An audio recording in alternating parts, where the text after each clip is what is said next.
Hello and welcome to True Crime Diary, in which we look back through the annals of true crime to discuss events that took place on this week in history.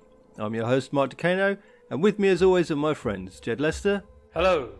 And Rue Turner. Hello. We want your reviews. If you're on Apple Podcasts, please leave a review and preferably 5 stars. And if not, you can always email your review to us at stuff@truecrimediary.co.uk or through our Facebook page or Instagram account. And links to all of those are available on our website www.truecrimediary.co.uk. And in appreciation of every 5-star review, we'll give you a shout out in a future episode.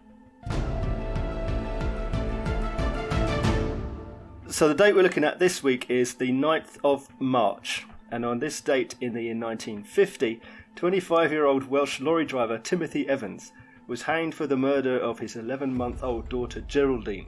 He was also charged but not tried for the murder of his wife Beryl. There was only one small problem. He didn't do it. Poor old Beryl. So, 10 seconds in, an innocent man is dead. Yeah. Right, yes. Yes, right, sorry, I'd forgotten about that bit already. I was about to say, oh my God, a Welsh murderer. Fair play, though. I will say that's rather unfair to say, considering a woman and her baby are dead before an innocent man dies. Yeah. 2 innocent... Yes. Even more innocent people have already died before him. So, who are you suggesting did them murdering? Well, I'll tell you. First of all, I'm not going to tell you. Okay. But let me tell you about Evans. I've never heard of Evans. You've never heard of Evans? No. Well, we've mentioned him a few times already. Okay. What, in this podcast? In previous podcasts, when we talk about the cases that have come to conviction that were instrumental in overturning the death penalty in Britain. I retract my statement. I think I might have heard of Evans. He is the number one. In fact, in my own lifetime, I remember murdering a wife and a child. I remember a cartoon or a political satire cartoon in newspaper. I can't remember which one, tabloid. When there was another outcry about bringing back the death penalty, as there are every so often. Nail them up, I say! Nail some sense into them! Oh, okay, yeah. And it was basically the accusing finger of Tim Evans rising from the grave. Yes, right, okay. Basically reminding everyone that sometimes innocent people get executed. So we're not talking. Are we talking about Derek Bentley, or are we talking about other? I think it's cases, or is it's all of them coming together? Is it? Yeah, in terms of the abolition of the death penalty, it was cumulative. Yeah, but the number one that is always the flag is waved about is Tim Evans. And he is who we are talking about today. And he will have his final company, one assumes, will have been with friend of the podcast, Albert Pierrepoint. Very much so. Yes, well acquainted with Albert Pierrepoint. Really? Is that true? Yeah, definitely. Wow. Another one. Another notch on the hangman's post. Very much so. I am counting. Evans, he was another one, again, he had the IQ apparently of about a 12-year-old. Okay. He was slow, he was very sick when he was young, he was poorly educated because he spent a lot of time having illnesses tended to. Yep. He could read a little bit, but if he got like a letter, he'd have it read to him. So he could see what wages he was paid on his pay packet, that sort of thing, but not a lot more than that. So he's not a very smart man, he's a small, slight man. Mm-hmm. Now, in September of 1947, he married Beryl Thornley. They met on a blind date in January of that year, and then they were married. And the following year, Beryl got pregnant, so they moved to a top floor flat in a house in Notting Hill, in the Ladbroke Grove area, Notting Hill in North London. Right. And the address of that house was 10 Rillington Place. Wasn't quite so up and coming at the time, though, I don't know. No, it wasn't, was it? We think of it, it's like, hang on, how did they afford that? Good time to buy. Yes. Yeah. Bad time to murder. Well, it turns out it was an excellent time. It's a terrible time to rent a flat. Yeah. Have we, like, Rillington Place, have we been down that road? Is it? No, it was destroyed, it was knocked down in the 70s. Yeah. If you search on Google Maps for it, it still comes up as 10 Rillington Place. Oh. It's like its memory has not been lost. So they move into 10 Rillington Place, top floor flat, and then they have neighbours on the ground floor, John and Ethel Christie. You want to keep an eye on Ethel. Keep an eye. Sorry, who quarrels a lot? Tim Evans. Tim and Beryl. He's got a short temper. Yep. He's a bit of a drinker. He's a bit of a wastrel with his money. They always are, aren't they? They always are. It's probably all that stress from living a couple of floors above a murderer. So in 1949, Beryl becomes pregnant again with a second child, and now obviously they can't afford that, so there's more arguments. Okay. Eventually she decides that she's going to have an abortion. Now, abortion was illegal at the time. Okay. Evans confides in Mr. Christie downstairs that Beryl wants this abortion, and Christie agreed to assist them. How? He claims to have had some medical training. Oh, God. And apparently that's enough. Oh, Christ almighty. Really? Yeah. Meaning assist as in he'll do it. He'll do the abortion. Not, Yeah. I'll do a ring around for you.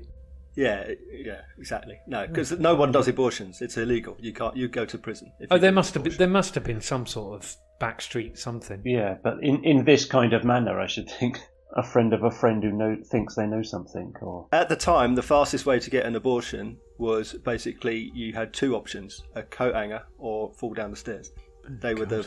Yeah, it was not a nice time. Vera rum and milk. Vera Drake, is that right? Vera Drake, yeah. God. So when he says, "I've got some medical training, I can help out," they go, "Okay, fine, do that." Yes. Evans goes out, but when he returns, Christie told him that she didn't survive the procedure. She died. So Christie tells Evans that Beryl died, and he'll dispose of the body because it's illegal, obviously, and he'll make sure that Geraldine is cared for and that Evans needs to flee. So Evans decides he has to flee to Wales.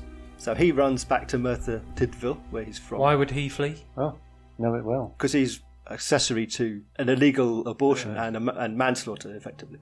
Someone died as a result of an illegal abortion, and he was culpable as well. And not being the smartest fella, I imagine Right. Christie didn't have much trouble convincing him that he was culpable. Absolutely. He's in shock. He's not very smart. Okay. Yeah. So he flees, but also because he's not very smart, one of the first things he does when he gets to Wales is walk into Merthyr police station Yes. and confesses. Not informs them that someone has died, but that he. Yeah. He tells them this is his first confession, his first of some. Yep. So he goes into the police station and says that he's killed Beryl. He said he killed her accidentally, but he gave her a drink to carry out an abortion. He gave her a liquid and she died, and he disposed of the body in the sewer. He's confessed this. It's all nonsense. He's confessed this to the police. Yes. I was going to say, how does he know all this? But anyway, Yeah. Okay. So the police take him into custody. He's held in solitary confinement for 2 days before he's handed over to the Metropolitan Police in London. The London police perform a search, and I say the word search in the loosest possible terms, of the address. It's a cursory wander round. Yeah, I mean they look through the window or something because it was a terrible search. Found his spoon, sir. Well done, Sergeant. But in this search, they check the sewers, and there's no traces whatsoever of a body or anything else. In fact, it takes 3 policemen to lift the cover off, so it definitely didn't put a body down there. Then Evan changes his statement. Then he says that actually he tells what is thought to be the truth, basically. He says that Christie performed an abortion and died, and Christie got rid of the body. This is what he said, all of this stuff. Yep. Right. So the police go to perform another search. This is now December 1949. They go to perform another search, and this time they find the bodies of Beryl and Geraldine in the wash house. So like And Geraldine? The baby as well, yeah. Gosh. Sorry, what's the gap between the first and the second search? About a month. Oh, right. Blimey. Okay. So it's more of a euphemistic looked after. Yeah. She was taken care of. Well, also in the month, there was a month had gone past. Tim Evans didn't think. So hang on, where's she being cared for? Yeah. So then, when Evans is told eventually that they found Beryl and Geraldine, then he changes his statement again, and he makes a new confession saying that he killed both of them. Oh dear. Right. Now, apparently, he says later that he was afraid of being beaten up by the police. Okay. He was in shock at being told that his daughter had died. He didn't know that she'd died. Sure, yeah. It sounds like some of the statements are given under duress. The language used is that might be more appropriate for a policeman. It's quite formal, officious language used in his confession. Right. But if he can't write, then... Or read. Yeah. Or... It will have been written by a policeman anyway. Yeah, but he wouldn't have used that kind of language. So they're not writing... those words. Yeah, they're writing their interpretation / what they've encouraged him to say, kind of. Yeah. So it's a very dubious confession, but a confession nonetheless. And again, he's afraid of being beaten if he doesn't do what he's told. He goes to court. John and Ethel Christie are witnesses for the prosecution. I'm in trouble. They testify about the arguments. Christie is actually commended on his quality of his testimony, being a former special constable during the war. Really, really, really good. Oh, right. So he was people looked up to him, or he had gravitas. He had gravitas. He had a criminal record for like petty theft. I was going to say, he didn't have exactly a clean life, did he? No. He was a bit of a chance, a bit of a character. We'll talk about him a bit more.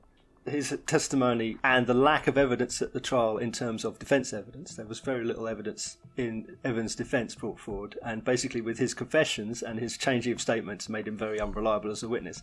It basically came down to Christie's word against Evans. Yep. Because Evans said Christie did it. The defence tried to paint Christie as the killer, but it didn't fly. So Evans was found guilty of the murder of Geraldine and sentenced to hang, and on the 9th of March 1950 he hanged, and his last words to his mum and sister before his execution was, Christie done it. Ah, interesting. Bit late, really, isn't it? bit late really. Why didn't he say that before? Yeah, I can't quite understand why he would protect Christie. Yeah, it's a difficult one because he's flip-flopped, but after his second confession, which obviously his two confessions didn't match either, but his so he confessed first of all to killing Beryl, then he said that Christie done it, then he confessed to killing them both, and then he said that Christie did it, and he said that right up until he was executing him. Yeah, I just can't comprehend why it was only when facing the gallows that he said that Christie did it. Because what has he got to lose? You know? Yeah. Well, he literally hasn't got anything. He's got nothing to go back to, let alone nothing to lose. Well. Flash forward, 1953. 3 years later. Okay. Yes. Mm-hmm. Now, there's a man named Beresford Brown. He's the new tenant of the ground floor flat at 10 Rillington Place. Okay. The ground floor. Right. Okay. So So for some reason, John Christie's moved out. He moved out a few days earlier. Okay. Now, Beresford Brown, he's the new tenant. He is looking to install some brackets to hang up a radio set on the wall. Okay. So he's looking around the room for where he can, a solid surface. And he finds that one area of the front room Tap tap. Yeah. One area of the room sounds particularly hollow. Listen. Oh God. So he peels off some wallpaper and finds a doorway. Never peel off the wallpaper in a dingy rented apartment. Never. Exactly, yeah. Never lift the floorboards. Never. So he peeled back the wallpaper and found a doorway underneath, and there was a hole in the door, and he peeked through, and inside he could see next door's dining room. He could see the body of a woman. Right. Okay. He could obviously hidden away compartment. A larder cupboard that had been sealed and papered over. Meat safe. Obviously, I don't know what state that body was in, but you would ordinarily assume that there'd be some sort of smell. But well, I mean, it's a larder, so it's a dry and cool and cold. Yeah. Okay. Preserving, so keeping food lasting. So yes, right. It's where you hang a leg of lamb. yeah. Or as someone else's leg. A leg of woman. So he goes. He goes to the bill, the Roses. Yeah. So they open it up and they find not one body, not two. They find 3 bodies in there. 3? Oh, hang on. It's like a Sale of the Century prize. Well, I'm kind of thinking John Christie's wife, but Who else could it be? Oh, apart from some random murdering. Who else could it have been? It's not Timothy's wife, because they found her already. Yeah. Yes, she's accounted for. The child is... We haven't talked about anyone else apart from John Christie's wife. So they are Kathleen Maloney, Rita Nelson, and Hectorina McLennan. Oh, hang on. So they're not... No. Oh, sorry. Right, okay. They are recent additions. They are all in their mid-20s. They are prostitutes. Oh. And they've all been killed in early 1953. So recently. So just before he moved out. Just before he moved out. Right. So they've not been in there reason long. to have moved out. So the police go back to search again. This is their third search now. Yes. Rather reminiscent of the Crippen searches. Yeah. When they go Yes. back. To be fair, those bodies were very recent, but even... True. so- They search and they find in the front room under the floorboards, as is customary, they find Classic. Ethel Christie, her body. They get under the floors, in the cracks in the walls. Oh, right. Sorry. I'm getting all me Beryls and Ethels mixed up. Right. Oh, okay. Now, she has been killed in December 1952, so again, not long before, They kind of worked that out, did they? Yeah. Right. from pathology. Hmm. They keep searching and they go out into the garden. I mean, I Not, would. not happy that they found 4. Yeah. They're not happy they found 4. They said, well, you keep going. They find 2 more bodies in the garden. Yep. Those bodies have been there 10 years. Really? Wow. Yeah, they're from So 1942. skeletons. The skeletons, yes. Now, as an indicator of how well the original police search went, the fence posts are being held up with a human femur. A femur just happens to be a human thigh bone. Just kind of leaning It's against. literally, yeah, it's wedged in onto the fence to hold it in place. Really? Wow. Yeah. Wow. Wow. And who were these people? So he killed Ruth first in And 1943. then he killed. Sorry, that was a death joke. Muriel Eady, a friend of his wife, Yep. in 1944. So that means that Ethel might have known about that because she was living in that house at the time, Might have known. or she suddenly said, "Oh, I used to have 2 friends. They haven't been in touch recently." Well, yeah, quite possible. Perhaps she knew, and he made sure that she didn't tell. Maybe, or maybe she got suspicious. Yeah. Who knows? It'd be one of those, wouldn't it? I think he says, knowing nothing about the case. Well, I mean, a couple of years have gone by since the death of Beryl and Geraldine, Yes. so maybe he got his dander up, Hmm. got rid of her, and then he could go out and get some younger models. Right. Oh, okay. Right. Yeah. That's true because there was 3 of the bodies came after her. Yeah. Yeah. So, where have we lost track of where Christie is at the moment? He stayed in King's Cross for a while, and then he was basically sleeping rough, spending most of his time in cafes, bouncing around. Oh, The police put out a be on the lookout for this man, an APB. and a policeman wandering across Putney Bridge happened to Yes. see Christie leaning on the bridge, staring out over the Thames, Right. and he said, You're Christie. John Reginald Christie. Wow. and he arrested him. He arrested him on the spot. And all he had on him was a few coins and an article about Tim Evans in his pocket. Yeah. Really? Yeah. Blimey. But The, then, he did for like some his reason trophies, I- didn't he? Yeah. Yeah. For some reason, I kind of got it in my mind that he's quite well to do, but if he was sleeping rough and he'd Yeah. bouncing around, then, but clearly No. not. Turns out that his character is that he's basically you say well-to-do. Well, he's a total loser. Basically, he was a hypochondriac. He was weak. He had a stern father who beat him. Usual story. He was bullied by his sisters as well. He was bullied by his sisters. He had he attempted to have a teenage tryst with a girl, but failed to rise to the occasion, shall we say? With this girl, the girl told her friends about the story, and he got a nickname of Reggie No Dick, which is kind of fun. Okay, fine. Little Reggie No Dick. He got mustard gassed during the war, in the nice. First World War, I should say, when he was young. He had hysterical blindness and that sort of thing, shell shock. So, he's got reason to be a hypochondriac. He's frightened of everything. When he got married to Ethel at 22, they didn't sleep together for 2 years because he was afraid. And then he gets a job in the Special Constabulary. How did he get that job? He sounds like the absolute worst possible person. Yeah, I mean, Is Special Constabulary much like the specials nowadays, in that it's not a police person, it's you're kind of a civilian police officer.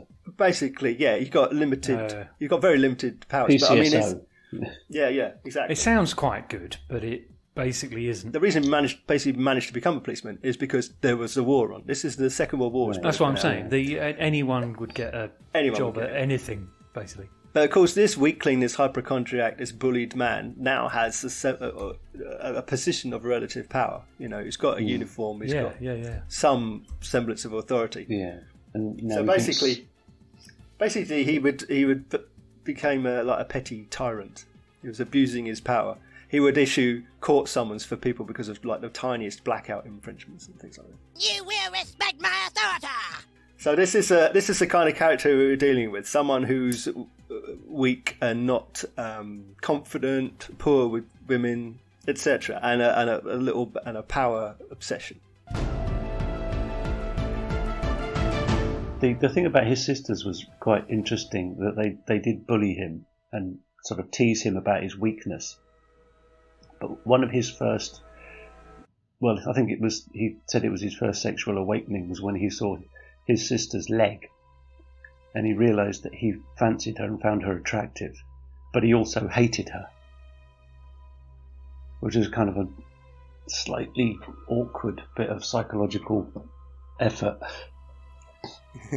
And there was something later which I thought was an interesting parallel with someone else that we've mentioned before a couple of times, the old Des Nilsson when he was young. You remember the experience he had with his grandfather in the coffin? Yes. Well, Christie had a similar experience. I think, was it his father or with an uncle? I forget which relative it was. When he was asked if he wanted to see him again after he died. When he saw the body, he was really happy and felt relieved.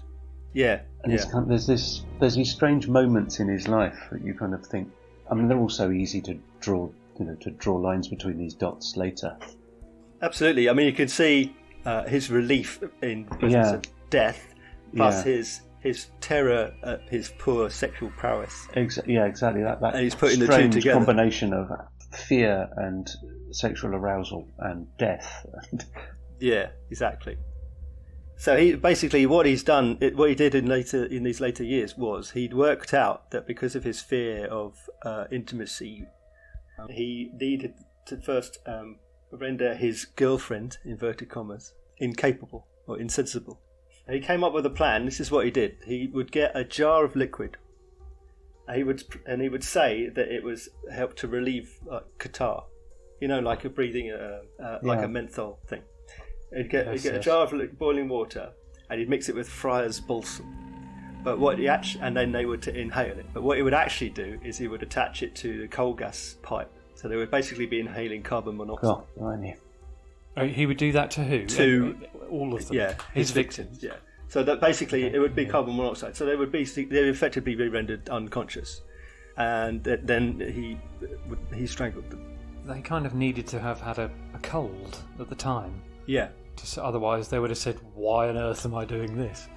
But I'm sure it was offered as a remedy for all sorts of ailments and problems. And now that it's assumed that Beryl, Mrs. Evans, she would have had the same treatment, but it would be understood that it was probably part of a relaxant for the abortion to take place, etc. Yeah. Anesthetic, that sort of thing. Doesn't matter what his story was; it could change according to the moment. I found a thing about killing Ethel. Oh yeah, I've seen that film. Killing Ethel. He strangled her in bed and wrapped her in the sheet that she was strangled on, and then put her under the floorboards. But for quite a long time, kept writing to her family saying that she had strong rheumatoid arthritis, so she couldn't personally write to them. So he's doing the writing, basically. and continued to send letters and birthday cards and stuff like that in her name. He emptied her bank account, sold all her possessions, including the wedding ring, and leased the apartment to someone else fraudulently to try and get some money, basically. Yeah, Beresford Brown was. Was one of those. He sublet illegal it. tenants. Yeah, he was an illegal tenant. Right. Yes. Okay. Right. Okay. He said he was considered a respectable man. Well, he had a respectable demeanour, and again, he was a hypochondriac. He wasn't like a brash or anything like that. He was a meek person. I wonder if his wartime job was held in regard, or if it was seen as kind of, because to us it sounds quite impressive, doesn't it? But would it have seen as admin or that kind of I would say so. Yeah, thing. Yeah, I would think so. It would have been relatively respectable. I mean, people had more respect for authority and uniform than now, anyway. Yeah. So Christie was placed under arrest. Now, he did admit to the murders of the women in the alcove and of his wife. He didn't admit to the skeletons in the back garden until he was told that they'd found them. Oh, okay. Right. Didn't volunteer it. He didn't volunteer it, yeah. Yeah. He confessed to Beryl Evans' death. Mm-hmm. He denied killing the baby, Geraldine, although... He clearly did. He clearly did. All of them were killed in the same way. Strangled. Yeah. And the baby and Beryl were both strangled and both wrapped and both kept in the same place. So, it was unlikely that they were done by two different people. But he probably didn't admit to that because he wanted to put in a plea of insanity and he didn't want to alienate the jury, So he pleaded insanity. He tried to get off the death penalty, basically. But it failed. It didn't work. And he was convicted and sentenced to death. And Evans' mother, in July 1953, Evans' mother wrote to him asking him to confess all. He was interviewed and so on. They tried to, get him to get more out of him. But they didn't. He was hanged in July 1953. My favourite part of it is that when he went to meet Albert Pierrepoint, who had hanged Evans, he now would hang Christie. Yeah. He was tied with the leather strap ready for the rope, and he complained he had an itchy nose. And Pierrepoint assured him, he said, "Don't worry, it won't bother you for long." That's good. Isn't That is quite literally gallows humour. Yeah, absolutely right. Yeah, it is, isn't it? Yeah. For me, that's the best part. I've got a cure for that. Yeah, here's a proper cure-all. It'll sort you. In fact, you'll never have an itchy nose ever again. Yeah, or anything else. Oh. Am I right in understanding that he was hung not only by Pierrepoint, but on the same gallows as Evans?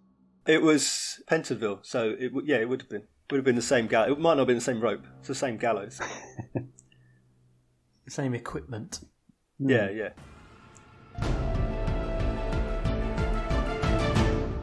Next, obviously, this raised the question of Tim Evans. Yes, exactly. Quite rightly. Yeah. Now, it's interesting because there's been a few reviews about this. Just of the whole case. Yeah. Now, I would argue that all of them have tried to save the face of the crown, because one of them said, well, he was tried for Geraldine's death only, because they only tried for one at the time. Yeah. But he probably did do it. And then another inquiry found that he probably didn't do that, but he probably did kill his wife, even though Christie confessed to that. So I think the reviews generally are a little bit pinch of salt, frankly. So when were the reviews? Like recently, or a few years after that? In the 60s. So they knew all the facts at the time, and these reviews knew that it was absolutely beyond any doubt at all that Christie killed all of them, but it still came out with that language of probably. He probably did. Using the word probably. Yeah, I mean, Christie, again, he was only tried, because they only tried people for one. Even if you're charged with many, they only tried for one. He was only tried for the murder of his wife, Ethel. And although Evans was charged with the murder of his wife, Beryl, and his daughter, Geraldine, he was only tried for Geraldine. So you could murder one person, or you could be a serial killer, but you'd get this. I mean, all right, the net result, you both die, but it doesn't matter. You could murder 100 people or one person, and you get the. I mean, I suppose if you put it like, the punishment can't be any higher. Yeah, no, they exactly. They were charged with the one most likely to get conviction. It makes a difference now because there is no death penalty, so it's an amount of years. But then it's he murdered a little old lady, or he murdered 700 innocent whatever people. Oh well, we're going to hang you then. He wouldn't say. Right. He wouldn't say. He's went to prison to serve 15 death penalties. Yeah. Sure, What? Yeah, Well, that would be. It would be comforting for the families of those who he had killed to know that it's not just an unknown death. It's like, string him up. Yes, this man was found guilty. We're going to hang him really hard. We're going to on a bungee rope. Yeah. Keep going. Hang up. So it took us a while, didn't it? But we did move away from the multiple death sentences, which we did do a while back before that. To just the one death sentence. And now to no death sentence. Wasn't hanging and hung, drawing, quartering? That's a kind of persistent kind of. Yeah. No, we're doing it. It wouldn't stop just because you died. That's what I'm saying. They would have died. I don't know, in the first 10 seconds. But no, we're going to parade him through the streets, but I suppose that's along those lines of doing stuff not for the sake, but to ward off. Yeah, I mean, like you say, that nowadays we can do multiple charges for multiple sentences, which might add up. But then they only charge with one. But they would use evidence in the other cases to support that charge. So, like you say, we've got this man had 7 dead bodies in the house, so we're charging him with the murder of one of them, but we'd like the other 6 to be taken into consideration. Kind of. Yeah. If he didn't do it, why is his house full of dead bodies? Yeah, all wrapped in the same way. Yeah, exactly. So they pushed for a pardon, and it was granted. Oh, okay. Tim Evans got a pardon in October of 1966. I mean, good, but it doesn't help matters, really, does it? No. I've got some popular culture. I suppose the main ones, really, is the film and the TV series.